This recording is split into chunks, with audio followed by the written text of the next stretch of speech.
दोस्तों, अगर आपने भी अभी तक स्कॉलरशिप का फॉर्म नहीं भरा है तो आज के इस वीडियो में मैं आपको फुल प्रोसेस समझाने वाला हूँ, ए टू जेड, रजिस्ट्रेशन से लेकर के और फाइनल सबमिशन करने तक का और फाइनल प्रिंट आउट लेने तक का पूरा स्टेप बाय स्टेप प्रोसेस मैं आपको समझाने वाला हूँ।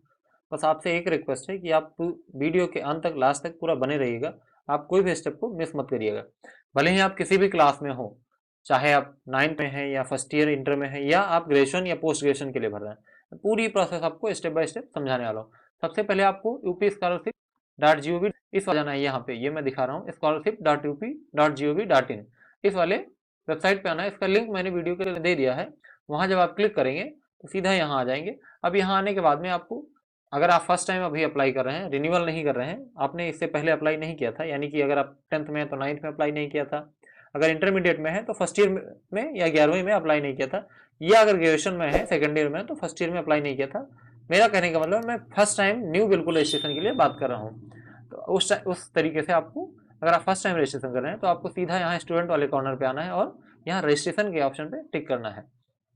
जैसे ही आप रजिस्ट्रेशन में टिक करेंगे तो यहाँ कुछ अलग अलग 4 कॉलम्स बने हैं। आपको घबराने की जरूरत नहीं, मैं पूरी जानकारी आपको दे रहा हूँ। अगर आप किसी SC ST या जनरल कास्ट से आते हैं तो आपको इस टैब पे क्लिक करना है। अगर आप अन्य पिछड़ा वर्ग OBC वाले सेक्शन पे, यानी कि पिछड़ा वर्ग, इस कैटेगरी पे क्लिक करना है।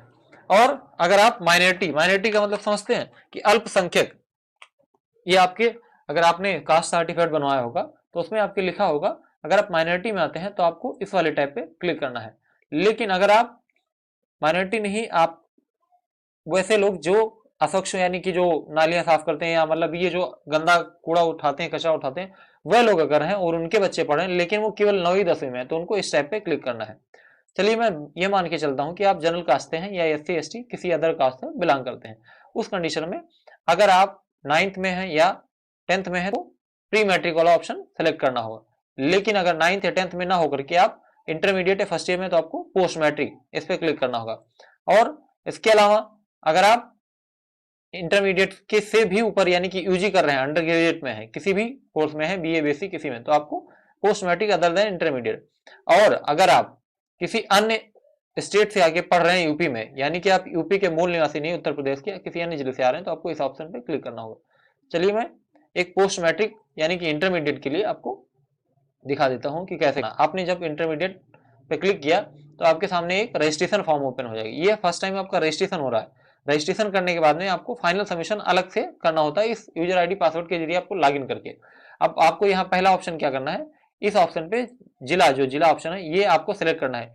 ये जिला वो होगा जो आपका विद्यालय जिस जिले में, आपके रहने वाले जिले का सिलेक्शन नहीं होना है, इस चीज का आप ध्यान रखें।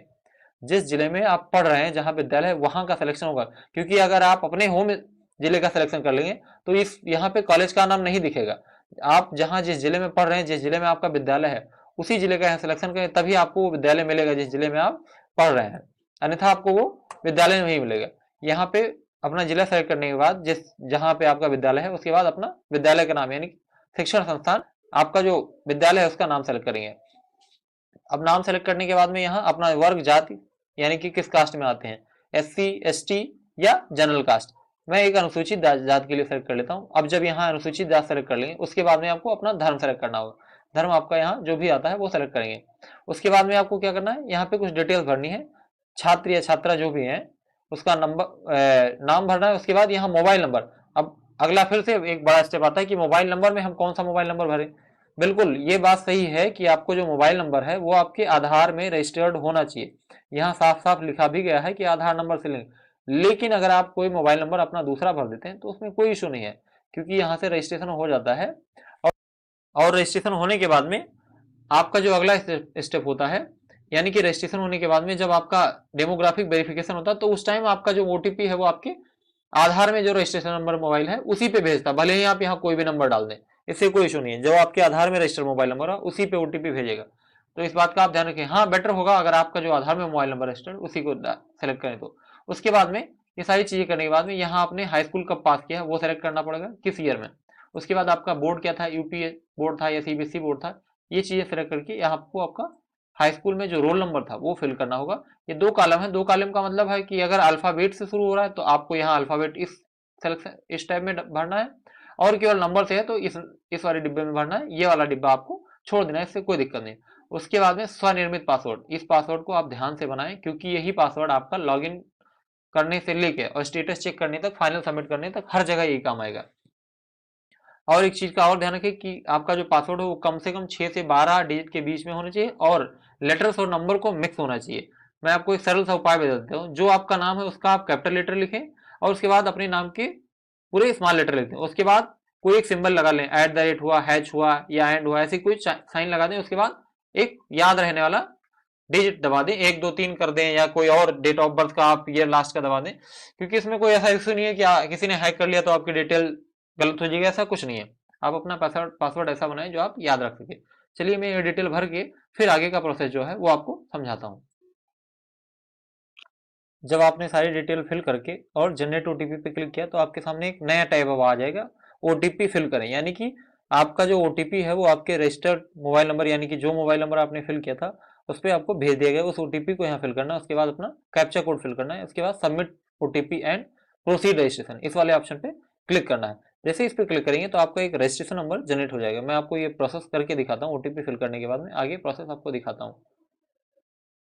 ये ओटीपी फिल करने के बाद ये कैप्चा आपको डिटेल फिल करना होगा।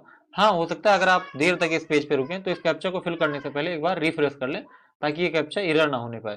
जैसे मैंने इस चीज को रिफ्रेश कर दिया, उसके बाद में सबमिट ओटीपी एंड प्रोसीड जैसे हमने वहां क्लिक किया तो ये देखिए हमारे सामने हमारा रजिस्ट्रेशन नंबर, जो हमारा रजिस्ट्रेशन है वो रजिस्ट्रेशन हो गया और ये रजिस्ट्रेशन नंबर हमारे सामने आ गया।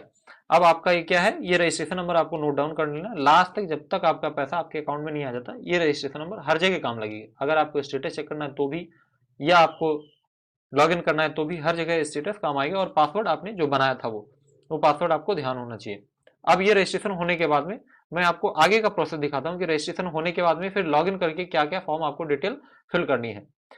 आपसे एक रिक्वेस्ट है कि मैं आपको इतनी अच्छी नॉलेजेबल वीडियोस देता हूँ फिर भी आप सब्सक्राइब करने में पता नहीं क्यों पीछे हटते हैं। अरे यार, एक सब्सक्राइब कर देने से तो आपके हमें बहुत ही ज़्यादा सपोर्ट मिलता है और अगर वीडियो अच्छी लगती है तो एक लाइक भी कर दिया करिए। चलिए आगे का प्रोसेस मैं आपको समझाता हूँ कि क्या करना है।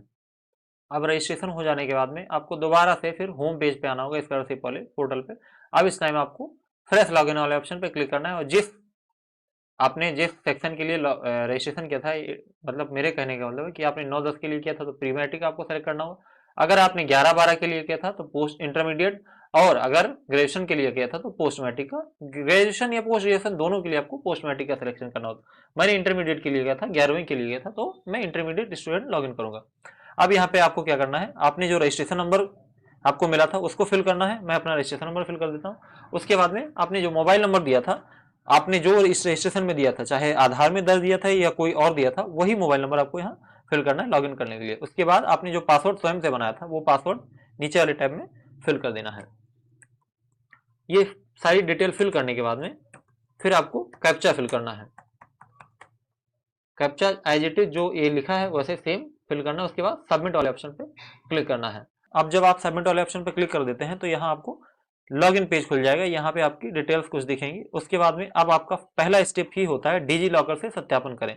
इस डिजी लॉकर से सत्यापन के बिना आपका जो डिटेल है वो फिल नहीं होगा। आपका नाम जो है, ये सारी जानकारी आप देख सकते हैं। यहाँ छात्र छात्रा का नाम लिखा है लेकिन ये एरिया खाली है। यहाँ पिता का नाम लिखा है लेकिन ये एरिया खाली है, जबकि हमने ये डिटेल्स अभी फिल की थी छात्र छात्रा का नाम, लेकिन फिर भी ये खाली है। क्यों खाली है? क्योंकि ये डिजी लॉकर आपके जो आधार कार्ड में रजिस्टर्ड नाम है या जो आपका डाटाबेस है वही ये लेता है और डिजी लॉकर से सत्यापन करना होता है। अब डिजी लॉकर से सत्यापन करने का क्या तरीका है उसको भी मैं आगे प्रोसेस आपको दिखाता हूँ। सिंपली आपको इस वाले ऑप्शन पे डिजी लॉकर से सत्यापन करें, इस पे आपको क्लिक करना होगा। जैसा कि मैंने आपको कहा है कि वीडियो में अंत तक बने रहिए, मैं आपको पूरी A to Z जानकारी देने वाला हूँ। जैसे ही आप यहाँ डिजी लॉकर पे क्लिक करेंगे, डिजी लॉकर से सत्यापन करें, तो आपका पहला स्टेप होगा click here for DigiLocker verification. इस पे आपको क्लिक करना होगा। अब जैसे ही यहाँ क्लिक करेंगे तो आप आगे बढ़ जाएंगे और आपके सामने आपका रजिस्ट्रेशन नंबर जो आपने रजिस्ट्रेशन किया है वो नंबर आ जाएगा यहाँ पे, और साथ ही यहाँ पे मोबाइल नंबर जो आपने दर्ज किया वो आएगा। अब इसमें करना क्या है कि आपको ये जो कैप्चा दिख रहा है यही आपको कैप्चा यहाँ नीचे इस पे फिल कर देना है। कैप्चा फिल करने के बाद यहाँ पे एक चेक बॉक्स है, इस चेक बॉक्स को टिक करना है। टिक करने के बाद में आपको जनरेट ओटीपी पे क्लिक करना होगा। अब जब जनरेट ओटीपी पे क्लिक करेंगे तो एक बार ये ओटीपी दोबारा भेजेगा। इस पूरे प्रोसेस में आपको 3 बार ओटीपी फिल करनी पड़ती है। 2 बार आपके जो रजिस्ट्रेशन का प्रोसेस होता है उसके लिए और 1 बार डिजी लॉकर से वेरिफिकेशन के लिए। तो ये आपका हो गया ओटीपी, अब ये ओटीपी आपको दोबारा से फिल करनी है। मैं ओटीपी फिल करता हूँ, फिर आगे का प्रोसेस आपको समझाता हूँ। ओटीपी फिल करने के बाद ये कैप्चा फिल करना होगा और सबमिट ओटीपी पे क्लिक करना होगा। चलिए मैं ओटीपी फिल कर लेता हूँ, फिर आपको आगे का प्रोसेस समझाता हूँ। अब ये मेरा ओटीपी फिल हो गया, कैप्चा फिल हो गया। मैं सबमिट ओटीपी वाले ऑप्शन पे क्लिक करता हूँ, तो यहाँ एक ऊपर पॉपअप विंडो आ जाएगा। यहाँ पे आपको सिर्फ ओके पे क्लिक कर देना और कुछ नहीं करना है। ओके वाले ऑप्शन पे क्लिक करके आप आगे बढ़ जाएंगे। जैसे ही ओके पे क्लिक करता हूँ तो यहाँ आ जाएगा sign in to your account. अब यहाँ पे ये डिटेल आपका साइन इन टू कोई और ऑप्शन नहीं है, ये डिजी लॉकर का ऑप्शन है। अगर आपने कभी पहले पास्ट में कभी आपने अपना अकाउंट बनाया था डिजी लॉकर पे तो ठीक है, अन्यथा मैं नहीं समझता कि किसी ने डिजी लॉकर पे अकाउंट बनाया होगा। अगर आपने बनाया तो ठीक है, अपना लॉगिन कर ले यहाँ से मोबाइल नंबर या आधार नंबर फिल करके। नहीं बनाया था तो सिंपली आपको यहाँ साइन अप वाले ऑप्शन पे क्लिक कर देना है। यहाँ से आपका क्या होगा कि आपका अकाउंट जो है वो नया क्रिएट हो जाएगा। अब साइन अप वाले पे क्लिक करने के बाद आपको यहाँ अपना आधार नंबर फिल करना है। आधार नंबर फिल करने के बाद में आपको यहाँ डिटेल आधार नंबर, उसके बाद नेक्स्ट वाले ऑप्शन पे क्लिक करना है। तो मैं अपना आधार नंबर और नेक्स्ट वाला ऑप्शन फिल कर लेता हूँ, उसके बाद में फिर आगे का प्रोसेस मैं आपको दिखाता हूँ। अब जैसे ही मैंने अपना आधार नंबर और फिल करके नेक्स्ट पे क्लिक किया तो अब यहाँ देखिए ये यहाँ पे एक मैसेज शो कर देगा कि आपके इस मोबाइल नंबर पे आपका जो है ओटीपी भेजा गया, जिसके लास्ट में ये मोबाइल नंबर है। अब यहाँ से आपके जो आधार में रजिस्टर्ड मोबाइल नंबर उसी पर भेजेगा, भले ही आपने कोई भी मोबाइल नंबर दर्ज किया। मैंने अपनी ओटीपी फिल कर दी। अब आगे का प्रोसेस मैं आपको समझाता हूँ। क्या सबमिट वाले ऑप्शन पे जैसे ही मैं क्लिक करूंगा तो आप यहाँ देखेंगे कि आपकी जो डिटेल है आधार में जो डिटेल थी फेच, वही सारी आ जाएंगी। अब यहाँ हाँ एक चीज और आप ध्यान रखें कि ओटीपी फिल करने के बाद में आपको यहाँ एक पिन सेट करने के लिए कहता है। ये पिन क्या होगा, ये पिन आपका लाइफ टाइम समझ लीजिए बन जाएगा। आप बाद में चाहे तो रीसेट कर सकते हैं, लेकिन डिजी लॉकर के लिए पिन बन जाएगा। इसी पिन के थ्रू आप आगे कभी डिजी लॉकर पे लॉगिन करना चाहेंगे तो वहां लॉगिन हो जाएगा आपका। मैं अपना पिन सेट कर लेता हूँ, फिर आगे का जो प्रोसेस है वो मैं आपको स्टेप बाय स्टेप सारी चीजें समझाता हूँ। अब मैंने अपना पिन जो है वो फिल कर लिया, नया पिन क्रिएट कर रहा हूँ एक प्रकार से डिजी लॉकर के लिए। अब जो मेरा पिन था वो बन गया है, पिन मैंने क्रिएट कर लिया। अब इसके बाद में आपके सामने डिटेल्स आ जाएंगे कुछ, कि आपका जो डॉक्यूमेंट है वो इतने इशू हुए हैं आपके डिजी लॉकर पे, और आपका ये आधार कार्ड के लिए कंसेंट आपने सबमिट कर दिया, पैन कार्ड के लिए सबमिट कर दिया, आपका ये जो क्या नाम से कंसेंट दे रहे हैं वो ये डेट है, पर्पज क्या, नो योर कस्टमर। यहाँ पे आपको किसी भी ऑप्शन में छेड़खानी नहीं करनी, सिंपली आपको नेक्स्ट वाले ऑप्शन पे क्लिक कर देना है, अलाउ वाले ऑप्शन पे। बाकी कुछ छेड़खानी नहीं करनी, अन्यथा आपका वेरिफिकेशन नहीं हो पाएगा। तो या इस चीज को आप ध्यान रखें, कोई छेड़खानी किसी विकल्प में नहीं करेंगे, बस सिंपली आपको अलाउ वाले ऑप्शन पे क्लिक कर देना। ये खुद ब खुद आपका केवाईसी कर लेगा, आपका जो डाटा है वो यहाँ से उठा के स्कॉलरशिप में वो भर देगा। यहाँ आप देखेंगे तो ये सारी डिटेल मेरी यहाँ पे फिल होके आ गई है। सारी डिटेल, नेम हुआ, जेंडर हुआ, गार्जियन कौन है, डीओबी क्या है, सारी जानकारी यहाँ पे फिल होके आ गई है। अब सिंपली मुझे ये वेरीफाई डिटेल वाले ऑप्शन पे यहाँ पे कोने पे क्लिक कर देना, बस और कुछ नहीं करना है। मैंने वेरीफाई डिटेल पे जैसे ही क्लिक किया तो आप देखेंगे स्कॉलरशिप में, जहां आप ये देखिए पहले जहां पे छात्र छात्रा का नाम कुछ नहीं दिख रहा था, वहां आप नाम दिखने लगा जो आधार में होगा, पिता का नाम दिखने लगा, और साथ ही डिजी लॉकर से सत्यापन वाला विकल्प जो था वो भी ग्रीन टिक हुआ। अब मुझे क्या करना है, अगला स्टेप छात्रवृत्ति के लिए आवेदन पत्र भरना है, ये अगला स्टेप होगा। चलिए मैं वो भी स्टेप आपको समझाता हूँ। इस स्टेप पे क्लिक करते हैं, उसके बाद देखते हैं क्या क्या डिटेल मांग रहा है। मैं इस वाले विकल्प पे क्लिक करता हूँ छात्र तो मेरे पेज में सब है कि किस ईयर में पढ़ रहे हैं, किस क्लास में है, और हमारी फीस क्या है, ये सारी चीजें। पहला ही स्टेप जो है वो आपका पंजीकरण विवरण, ये जो आपने था वो सारी डिटेल दिख रही है। अब उसके बाद में नीचे आने पे जब आप नीचे आ जाए हैं विवरण, ये विवरण जो है ये इसमें क्या क्या फिल करना है वो भी मैं आपको बता देता हूँ। यहाँ पे आपको अस्थायी आवासीय पता एड्रेस है वो फिल कर देना। उसके बाद इसको सिंपली इस ऑप्शन देना तो देखा वही जो आपका एड्रेस है वो फिल हो जाएगा। उसके बाद इसमें कुछ फिल करने की जरूरत नहीं है, मैंडेटरी नहीं है। अब यहाँ पे हाई स्कूल में पाया था, हाई स्कूल का पूर्णांक कितना था, ये उन लोगों के लिए आएगा जो 11-12 के लिए फिल करें। अगर 9-10 के लिए फिल करें तो आपका ईयर्थ का डिटेल जो है वो मांगेगा। उसके बाद में पाठ्यक्रम का प्रकार ये पहले ही हो जाएगा कि आप किस पाठ्यक्रम में, हाँ अगर गलत सेलेक्ट है तो उसको चेंज कर सकते हैं। उसके बाद में पाठ्यक्रम के वर्तमान, आपने इस वर्तमान सत्र में कब प्रवेश लिया, वो बोर्ड में आप पंजीयन क्रमांक क्या है ये, और आपका बोर्ड का क्या नाम है, आप सीबीएसई बोर्ड से बोर्ड में रजिस्ट्रेशन है, ये छात्र नहीं रहते हैं वैसे पढ़ते हैं वो दिवा छात्र का ऑप्शन सेलेक्ट करें। और हॉस्टल में वो आप लोगों को एक्स्ट्रा पैसा दिया जाता है, हॉस्टल का भी पैसा मिलता है, तो वो हॉस्टल, अगर आप हॉस्टल में नहीं रहते हैं तो इसको मत सेलेक्ट करें, क्योंकि आपको सेलेक्ट कर लेंगे तो आपसे फिर आपका हॉस्टल का फीस का डिटेल मांग लेंगे, तो इसको उसका रिफंडेबल, ये फीस जो होता है ये आपके स्कूल वाले आपको बताते हैं कि कितना फीस आपको फिल करना है। उसके बाद में अगर आप विकलांग हैं, ये आपके लिए नहीं है, ये फिल करने की कोई जरूरत नहीं है। उसके बाद में जब नीचे आते हैं तो फिर यहाँ पे आपको कुछ डिटेल और पूछ रहा है कि गत वर्ष में प्राप्त छात्र धनराशि, यानी मतलब आप कोई तो मिला था कि नहीं, तो वो फिल करें, नहीं मिला था तो इसमें कुछ मत फिल करें या 0-0 फिल कर दें। उसके बाद पिछली कक्षा की, तो पिछली कक्षा अगर आप 10th थी तो 10th फिल कर दें, या 9th थी 9th, मतलब पिछला कक्षा कौन सा पास करके आए। उसके बाद में पिछला साल का जो परीक्षा फल था वो पास थे, फेल थे, क्या था, कितना मिला था आपका, पिछले साल जो नंबर मिला था वो कितने परसेंट था। परसेंट निकालने का सिंपल सा तरीका है, जितना आपका प्राप्तांक है उसको भाग दें पूर्णांक से और उसके बाद उसको गुणा करवा दें 100 से, बस आपका परसेंटेज आ जाएगा। जितना आपको मिला है उसको पूर्णांक से भाग दे दें, उसके बाद 100 से गुणा करा दें। उसके बाद में शिक्षण संस्था का नाम, ये शिक्षण संस्था आपकी ये नहीं पूछ रहा है कि किस कहाँ पढ़ रहे हैं, ये शिक्षण संस्था वो शिक्षण संस्था होगी जहां पे आप पहले पढ़ के आ चुके हैं, जिस स्कूल से आप पढ़े थे। हाँ, आप पिछली स्कूल जो थी वो आपकी करंट स्कूल भी वही है तो ठीक है, उसी का नाम फिल कर दें। अगर आप किसी दूसरे स्कूल से पढ़ के आए तो आपको उस वाले स्कूल का नाम फिल करना। उसके बाद यहाँ कुछ आपके फैमिली बैकग्राउंड का डिटेल मांग रहा है, क्या आपके माता पिता जो है साक्षर है, निरक्षर, पढ़े लिखे हैं कि नहीं, अगर पढ़े लिखे हैं तो कौन सा कोर्स किया है, आपकी मम्मी ने पढ़ा लिखा है कि नहीं, नहीं पढ़ा है तो कोई दिक्कत नहीं है, आप यहाँ नो का ऑप्शन सेलेक्ट कर लें। अगर उन्होंने पढ़ा है तो आप यस कर दें। उसके बाद में मम्मी ने पढ़ा है तो क्या पढ़ाई की है। उसके बाद में कुछ बेसिक डिटेल्स हैं, हाउस होल्ड विथ 1 और लेस रूम, कच्चा वाला एंड कच्चा, मतलब आपका घर जो है वो एक छत वाला है या उससे कम का है, छत ही नहीं है, कच्चा मकान है कि पक्का मकान है, ये सेलेक्ट करना है। अगर कच्चा मकान है तो यस कर दें, पक्का मकान है तो नहीं करेंगे यस। और इसमें ये भी सेलेक्ट करना है कि no adult member in household between 18 और 19, बिटवीन 18 से 19, क्या आपके घर में कोई ऐसा है जो 18 से 59 साल के बीच में नहीं है, मतलब आपका कोई देख रेख करने वाला नहीं है। अगर आपके माता पिता हैं तो ठीक है, आपको सेलेक्ट नहीं करना है। अगर नहीं है कोई ऐसा तो आप नो कर दें, आपके चाचा चाची देखभाल करते हैं ऐसा कुछ, हालांकि ये रेयर कंडीशन है। और female headed household with no adult male member, अगर आपके घर में कोई मेल गार्जियन नहीं है, आपके पापा नहीं है, भैया नहीं है कोई बड़े जो कि 16 से 59 साल के बीच में, कोई छोटा, केवल आपकी मम्मी बड़ी है जो घर देखते हैं, तो आपको सेलेक्ट करना, अन्यथा इसको सेलेक्ट करने की जरूरत नहीं है। उसके बाद अगला ऑप्शन है household with differentially able member with no other able obedient elder member, मतलब आपका जो घर है उसमें कोई ऐसा मेंबर नहीं है आपके अलावा जो कि घर को संभाल सके, तो आपको यस करना है, अन्यथा नो रहने दीजिए, कोई जरूरत नहीं है। Household with no literate adult above age 25, आपके घर में कोई पढ़ा लिखा नहीं है जो कि 25 साल से ऊपर हो। अगर कोई बिल्कुल पढ़ ही नहीं सकता, अंगूठा छाप है, तो यस करें, अन्यथा नो कर दें। Landless household deriving a major part of their income from manual labour, मतलब आप घर विहीन है, आपके पास घर भी नहीं है और आपका जो घर का खर्चा चल रहा है वो अधिकतर मजदूरी से चल रहा है, तो आप यस करें, अन्यथा आपके पास अपनी खेती बाड़ी है तो आपको सेलेक्ट करने की जरूरत नहीं है। ये सारी डिटेल्स सेलेक्ट करने के बाद यहाँ आपको कैप्चा फिल करना है। उसके बाद में इस कंसर्न को टिक करना है, यहाँ जो विकल्प दिया है इसको आपको टिक कर लेना है इसको। उसके बाद सिंपली सबमिट पे क्लिक करना है। ये सारी डिटेल फिल करके फिर मैं आपको आगे की प्रोसेस पूरा समझाता हूँ। मैंने जो डिटेल आपको बताई ये सारी डिटेल इसी प्रोसेस में समझनी है। अगर आपको कोई डिटेल समझ में नहीं है तो वीडियो पॉज करके रिवर्स करके आप देख सकते हैं। मैं पूरी डिटेल फिल कर लेता हूँ, फिर आपको आगे की प्रोसेस समझाता हूँ। अब जैसे ही सबमिट वाले ऑप्शन पर क्लिक कर देंगे तो यहाँ कुछ डिटेल दिख रहा है कि आपको अपना फोटो अपलोड करना है, इसके बिना आवेदन पूर्ण होगा, लेकिन ऐसा कुछ नहीं है। जब आपका आधार से केवाईसी हो जाता है तो उसके उससे ही आपका जो फोटो है वो अपलोड हो जाता है।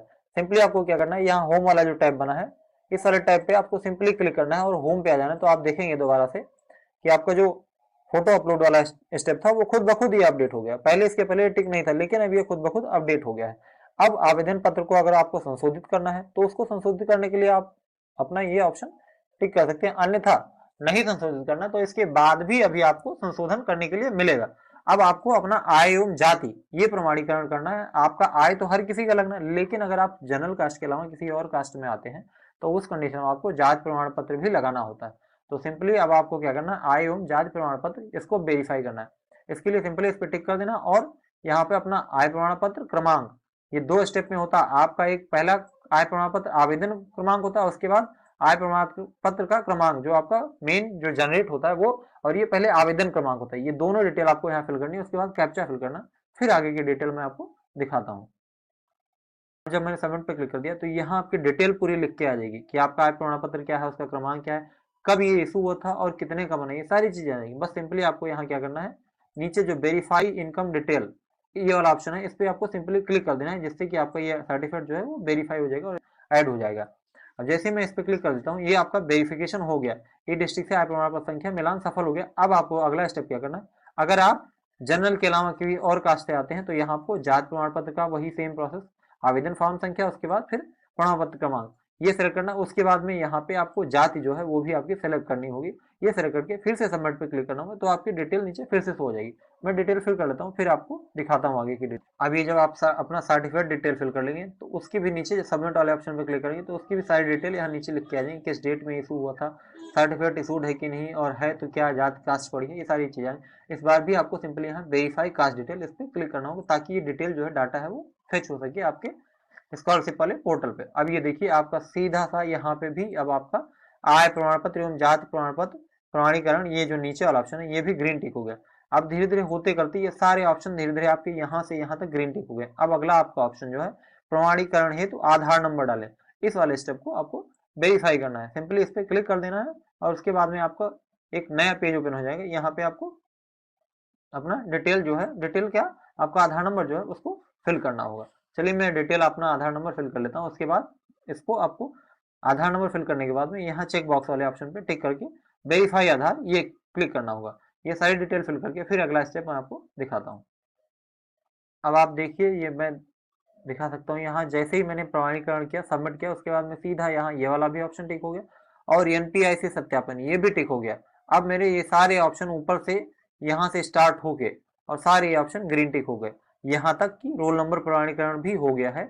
अब सिंपली मुझे क्या करना है, अगला स्टेप मेरे पास है कि नीचे मुझे जो जांच हेतु आवेदन फॉर्म प्रिंट कर, इस वाले ऑप्शन पर टिक करके और अपना जो एप्लीकेशन है उसको हमें जनरेट करके उसमें डिटेल्स चेक कर लेनी कि जो डिटेल हमने फिल करी है वो सारी राइट है कि रॉन्ग है। अगर कोई गलती है तो उसमें आप संशोधन कर सकते हैं, इसको प्रिंट करके चेक कर लें। उसके बाद में आप बैक आ जाएंगे और अगर आपको लगता है कोई गलती है तो जांच के उपरांत आवेदन पत्र सबमिट करने हेतु तो यहाँ 3 दिन बाद अवश्य करें। अब अगर आप यहाँ सबमिट इसको क्लिक कर देंगे तब आप करेक्शन नहीं कर सकते, लेकिन अगर आपको वहाँ कोई करेक्शन लग रहा था तो यहाँ पे आवेदन पत्र संशोधित करें, इस वाले ऑप्शन पे सिंपली आपको टिक करके और अपना करेक्शन है उसको सही कर लेना। उसके बाद जब आपका करेक्शन सही हो जाए तब आपको नीचे वाले ऑप्शन पे यहाँ पे जांच के उपरांत आवेदन पर सबमिट करें, इसमें टिक करना हो। ये भी ध्यान रखें कि जब तक आप इस पर टिक नहीं करेंगे तब तक आपका फाइनल सबमिट नहीं होगा और आपका जो स्कॉलरशिप का डाटा है, फॉर्म है, वो आगे नहीं भेजा जाएगा। तो इस पर क्लिक करें, उसके बाद में 3 दिन बाद आपका जो है वो संस्था में जमा करने के लिए आपका जो एप्लीकेशन वो प्रिंट हो जाएगा। ये वाला जो प्रिंट करेंगे ये मत जमा करिएगा, क्योंकि ये जमा करेंगे तो कैंसिल हो जाएगा। जब यहाँ से आप डाउनलोड करेंगे तब उसको आपको जमा करना होगा। आई होप, मैं आशा करता हूँ कि आपको जो मैंने जानकारी दी वो पूरा स्टेप बाय स्टेप प्रोसेस समझ में होगा और आप अपना एप्लीकेशन जो है वो आसानी से फिल कर सकेंगे। अगर आपको इस वीडियो से थोड़ी सी भी हेल्प मिली है तो आप हमारा सपोर्ट करने के लिए, यार क्या जाता है आपके एक सब्सक्राइब करने से, सब्सक्राइब कर देंगे तो आपको जानकारी मिलती रहेगी और हम लोग को सपोर्ट मिलता रहेगा। तो मेरे प्यारे भाइयों, आपसे रिक्वेस्ट है यार कि इस चैनल को सब्सक्राइब कर लेना और वीडियो अच्छी लगी तो एक लाइक दे देना। मिलता हूँ फिर किसी ऐसे इंटरेस्टिंग वीडियो के साथ, तब तक के लिए हंसते रहिए, मस्त रहिए।